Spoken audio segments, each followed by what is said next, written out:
Tonight, in one of the biggest disciplinary actions ever taken by the Army, 14 soldiers, including general officers, have either been fired or suspended at Fort Hood.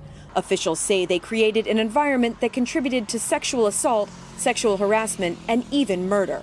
In my 33 years of service, that was the biggest gut punch I've ever received. We've got a problem we got to fix. It comes after a review sparked by the brutal murder of Army Specialist Vanessa Guillen, who went missing in April, her remains found 2 months later. A fellow soldier who later killed himself, believed to be involved in her death. Guillen's family alleged the soldier sexually harassed her. The panel interviewed hundreds of women and blasted the culture at the base, saying leadership created a permissive environment for sexual assault and sexual harassment. Also tonight, new at 5, investigators are trying to track down some high-powered explosives that reportedly went missing at the 29 Palms Marine Base. According to an ABC station in San Diego, a source told them it happened during a training exercise. You're looking at images from a separate training exercise on the Marine base in 2016, not from this incident. And sources say that about 2 weeks ago, about 10 pounds of C4 vanished during a new training exercise, and it's believed that the explosives may have been stolen. It is the most powerful explosive that there is. Everything's measured, all explosives are measured against TNT, and C4 is right there with TNT. Retired Captain Kelly Mayer, a former bomb technician and firefighter, says 10 pounds spaced out or detonated together could cause substantial damage. We have reached out to the base for comment, but have yet to hear back. Developing tonight, a major security breach at Joint Base Andrews. Somebody managed to get past security onto the base and climb inside a plane. The suspect is in custody, but how could this happen on the base where the Air Force keeps aircraft for our top leaders? Mike Valerio has new reporting about the intruder and what the Pentagon is doing. Only hours before President Biden made his way to Joint Base Andrews, we now know an unarmed man got past security and walked right onto one of the base's C-40s. It's a plane used by the Vice President, Secretary of Defense, and other top U.S. officials. Everybody takes seriously what happened, and they will do a thorough investigation. But the Pentagon confirmed the man was able to access not only a C-40, but a flight line, the area where you'll find several hangars and aircraft parking. Officials said the man was unarmed and isn't tied to extremists, but an urgent inquiry won't be limited to Andrews. This review and investigation will also include their installations worldwide. They're not just going to limit it to Andrews. I mean, clearly they're going to investigate this incident, but they're also going to take a look at security protocols across the force. On April 22, 2020, Private First Class Vanessa Guillen, a 20-year-old woman from Houston, disappeared from Fort Hood military base in Killeen, Texas. She was last seen in the parking lot of a Regimental Engineer Squadron headquarters on Fort Hood, according to a press release from the military base. Though her disappearance occurred in April 2020, I was not aware of Vanessa's case until July 2020, when her name was trending on Twitter. The hashtag #IamVanessaGuillen was what caught my attention, and I've been following Vanessa's story ever since. And because of what happened to Vanessa and a lot of other people at Fort Hood, I've been observing the U.S. military more closely, and I haven't been too happy with what I've seen. I thought I would share with y'all some stories from the military that have caught my eye over the last several months.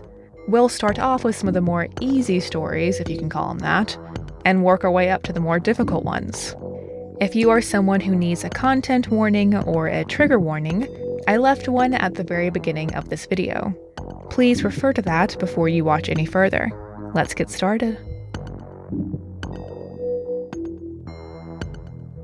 I'm sure most of us are under the same understanding that food in the military isn't exactly Gordon Ramsay approved.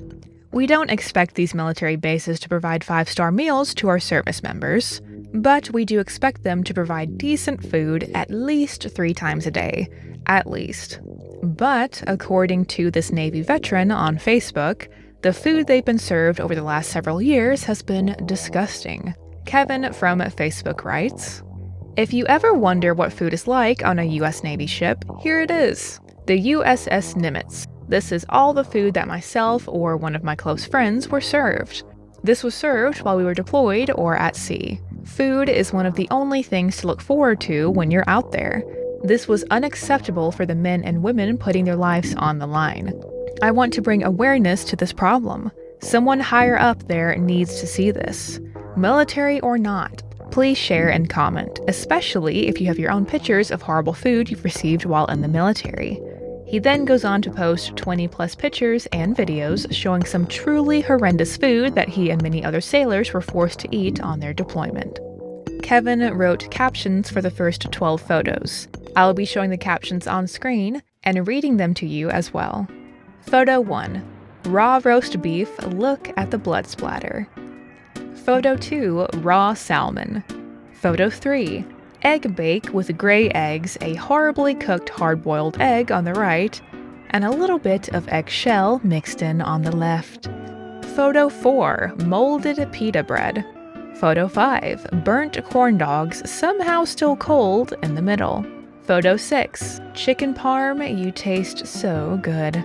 A quote from Peyton Manning, apparently. Photo 7. The driest chicken wings you'll ever see. Photo 8. Me bouncing a piece of ham off the table. Bro, you see the bounce here? Bro, that's great. Photo 9. Overcooked dry corned beef with a side of unseasoned plain chicken breast. Photo 10. Pizza with olives, tomato sauce, mushrooms, bell peppers, and a splash of cheese. Photo 11. My friend wringing out his morning omelet. The omelet. Bring it out.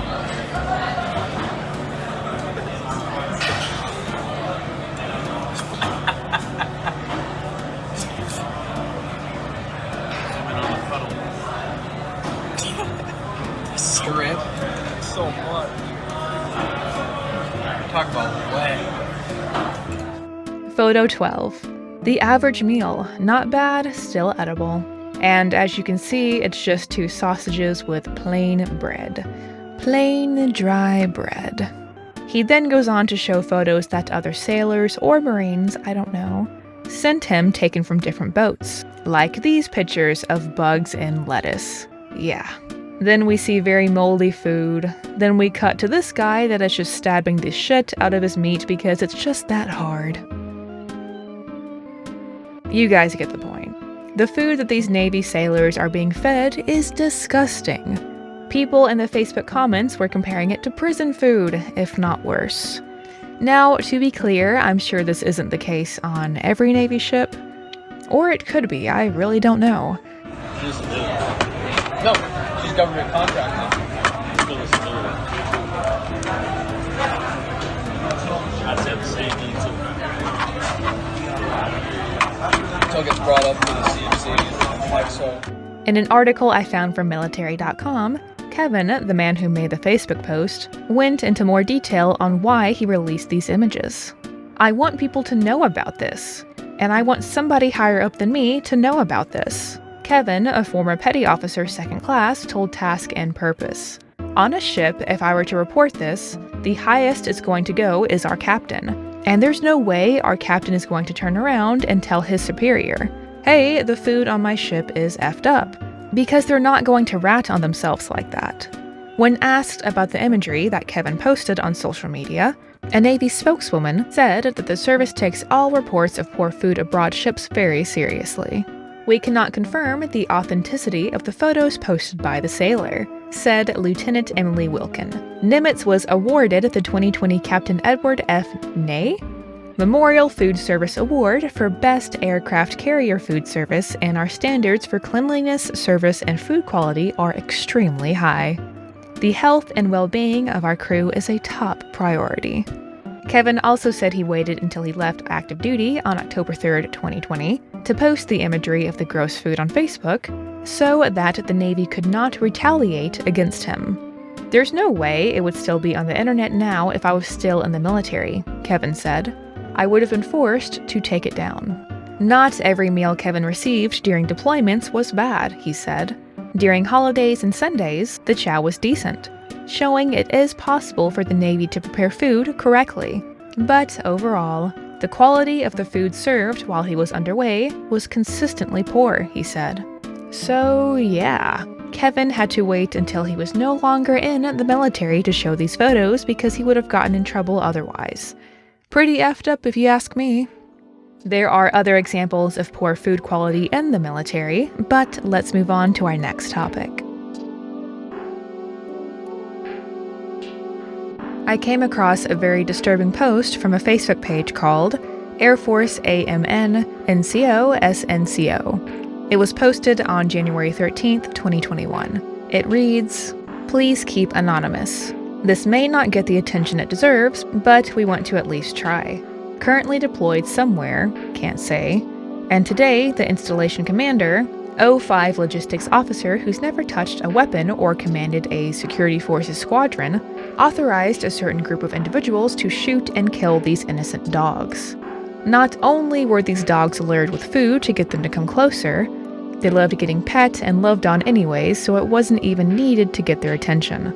But when the dogs all came up, they were shot with shotguns and pistols at point-blank range, on the airfield in front of 20-plus soldiers and airmen. To make matters worse, 2 of the dogs survived with injuries and ran off into the wild to most likely be killed by a predator. The story the commander is hiding behind is that the dogs were killed because a cat bit someone back on base. Makes sense, right? Before any assumptions are made, these dogs have been treated for fleas, rabies, and anything else you can imagine. The airfield was their home before troops moved in. These dogs were not only innocent and domesticated, but they would chase away baboons and served a very strong purpose. The individuals that murdered these innocent dogs are facing no repercussions, and even smiled on their way out the gate as they one-handed threw the dead bodies of these dogs into the bed of their truck. And then the anonymous airman, or at least I assume it's an airman, shares a photo of all the dogs that were killed. He then posts a photo of an email. I assume it's from the officer who instructed that the dogs be killed. It reads, "I made a decision earlier this week that had negative consequences to morale/teamwork and impacted many of you directly. I want to help restore the morale and teamwork we had just a few days ago. Therefore, I am requesting small team discussions to capture lessons learned and developed the way ahead. Participation is not mandatory, but is greatly appreciated. I would like to quickly explain what I am required to do, what I was directed, and then why I am writing this email. As the senior officer on this camp, I am required to enforce laws and regulations, inspect the conduct of those under my command, promote and safeguard morale, the physical well-being and the general welfare of those on this camp, and set the example. General Order 1 does not allow adopting of pets or mascots, caring for or feeding any type of domestic or wild animal. And I believe we have cats and dogs that are being cared for or fed. I made the decision that the dogs were too much of a risk to aircraft safety and public health. My intent was to safeguard your safety on the ground and those of aircrew/passengers landing every day. My goal was your safety/well-being, and it ended up degrading morale/teamwork. I look forward to your proposed way ahead on how to best approach our domestic/wild animal concerns in accordance with General Order 1. I ask that you continue to take care of each other and do not divide the teamwork we have with each other. I understand that some people are angry and disappointed. I ask the team to continue to make CSL-MB a better place.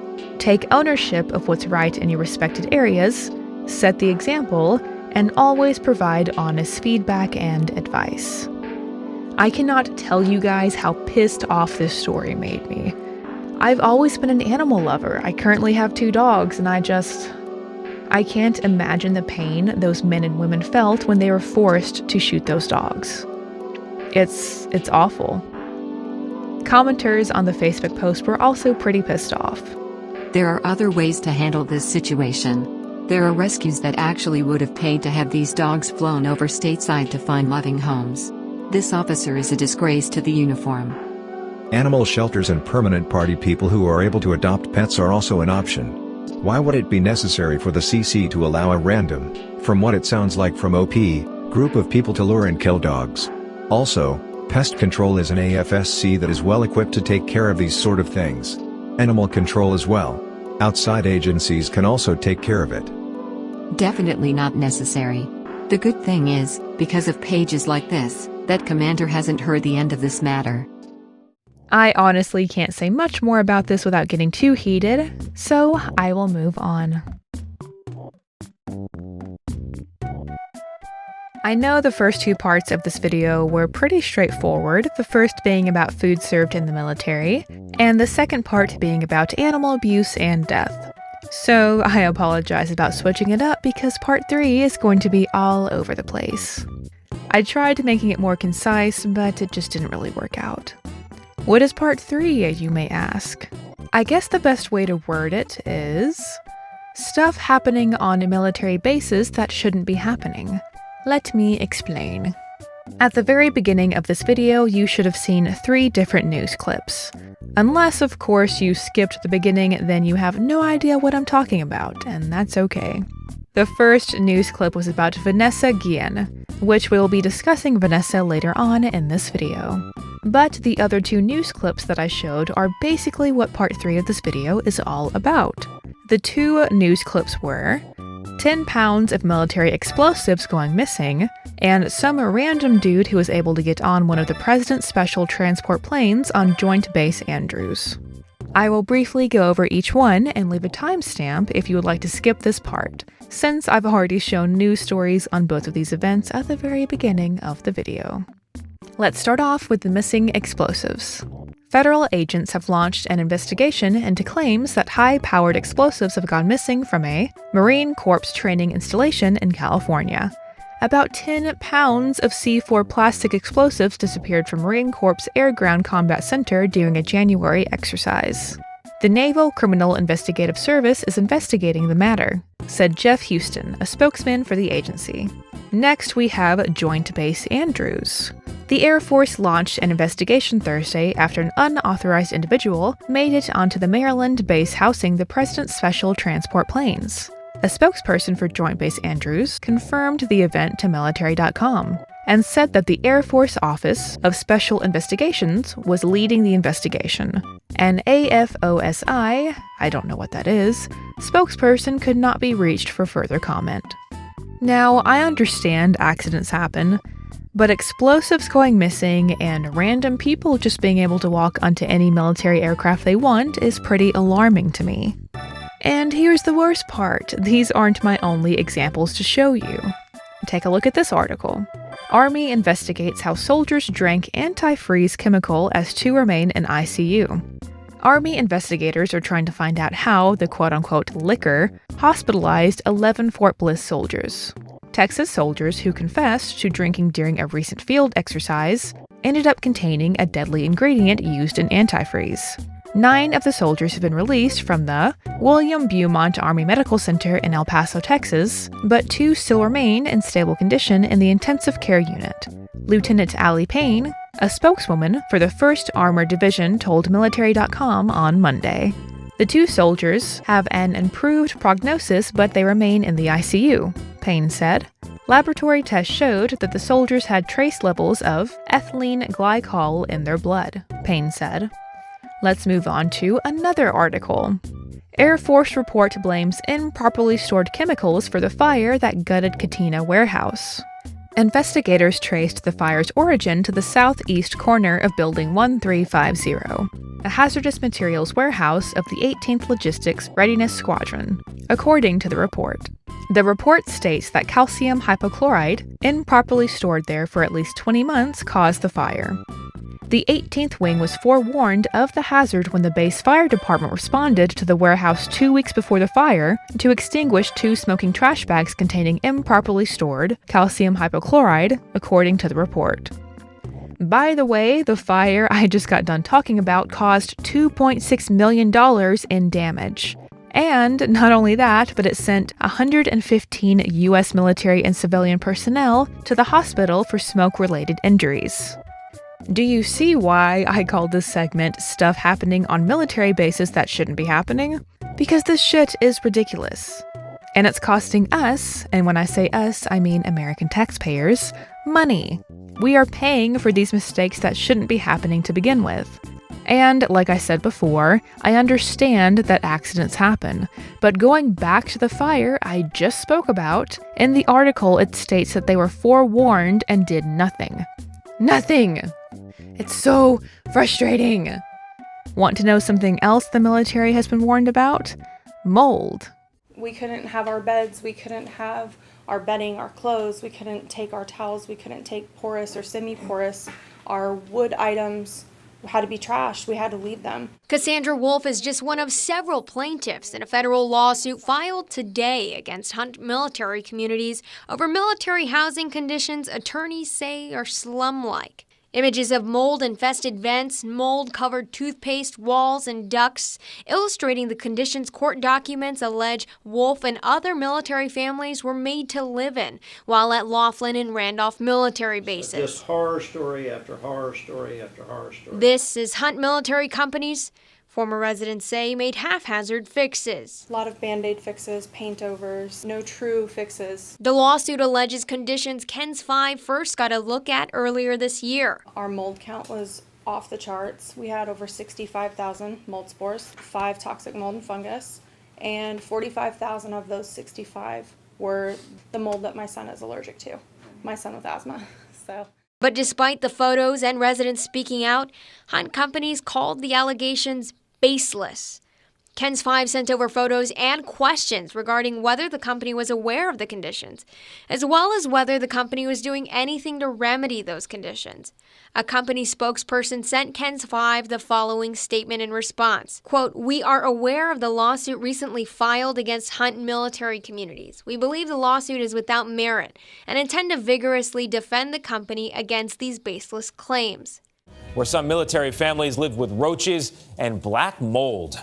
A former insider at Lackland Air Force Base in Texas describes to us the practices of falsifying reports in order for a housing contractor to qualify for big bonuses. These allegations are similar to practices at an Oklahoma base that we investigated back in June. Omar Villafranca is in Dallas for us. Omar, good morning. Disturbing stuff here. What else did you find? Well, a former employee at Balfour Beatty Communities told us that work issues would take days, sometimes even weeks to fix if they were fixed at all. And on paper, everything was above board, but she said the pressure to falsify records came from management. I told him, I said, this is lying. It's not right. For nearly 5 years, Teresa Anderson answered maintenance calls for Balfour Beatty Communities at Lackland Air Force Base in San Antonio. You had over 1,000 homes that you were responsible for. Did you have enough staff to cover that? No. We were only allotted to have 9 technicians. How is that physically possible? It's not. As work orders piled up, wait times grew. Yet emails reviewed by CBS News reveal instructions from Anderson's supervisors that completion times need to be adjusted to ensure that records showed over 95% of work orders were resolved on time. Did it ever dip below 95%? It was always up below that, always. By reporting a high on-time completion rate, Balfour Beatty remained eligible for big bonuses, worth more than $2 million over the last 10 years at Lackland alone. The bonuses are paid from service members' paychecks. I kept telling him, we can't be closing out work orders that aren't complete. Did you ever think of quitting? Yeah. Why didn't you? Because I needed the money. Is Lackland Air Force Base the worst place you've lived?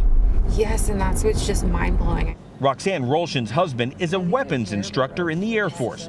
Her family lived on 4 different military bases before moving to Lackland in June. How soon were you seeing roaches in your home? That night. The same day? The same day.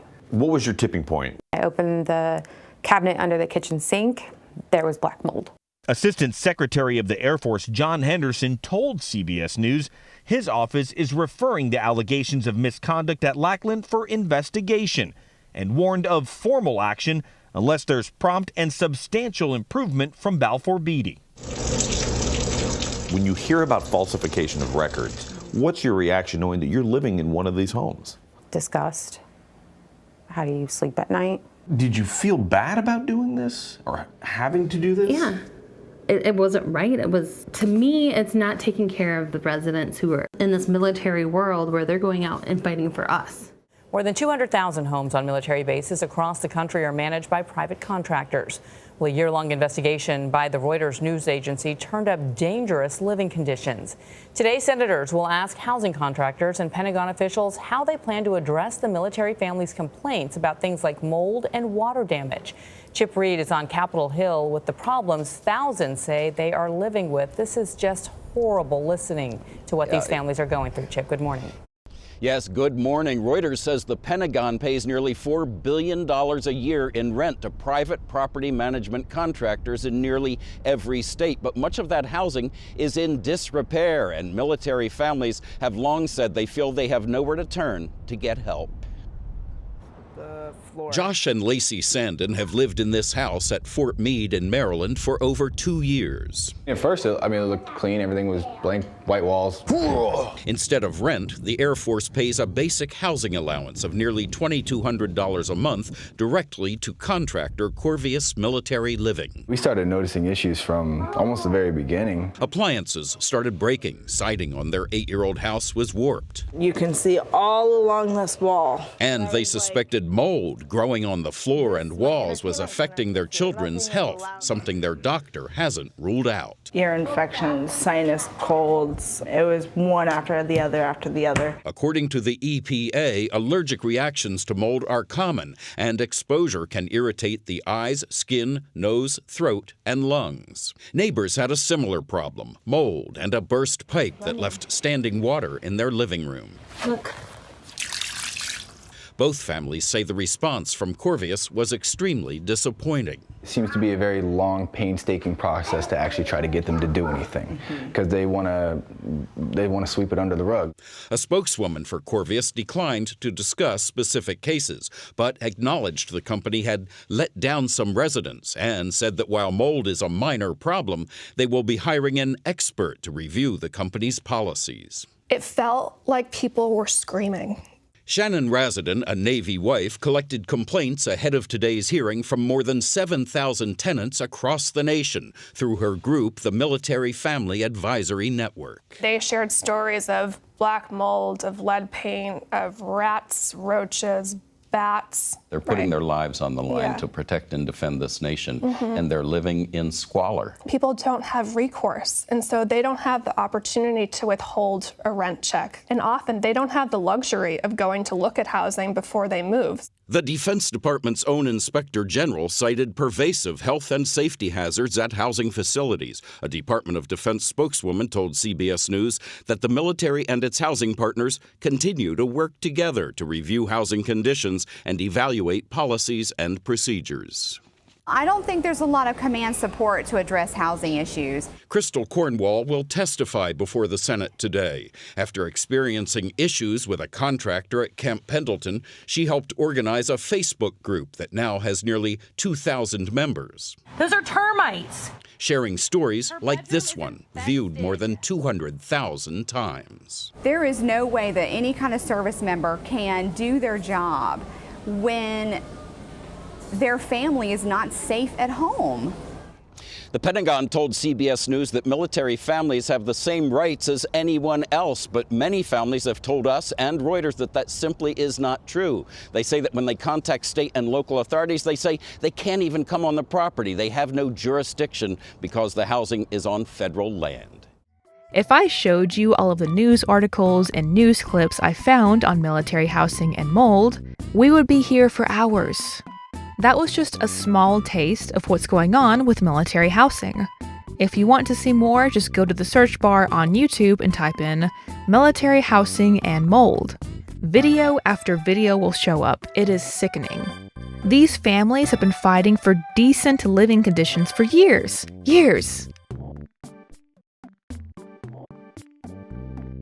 Hello everyone, Editing Tori here. I originally planned for all of the chapters to be in one video, but after seeing how long the first 3 chapters ended up being, I'm going to have to split this video into 2 separate parts.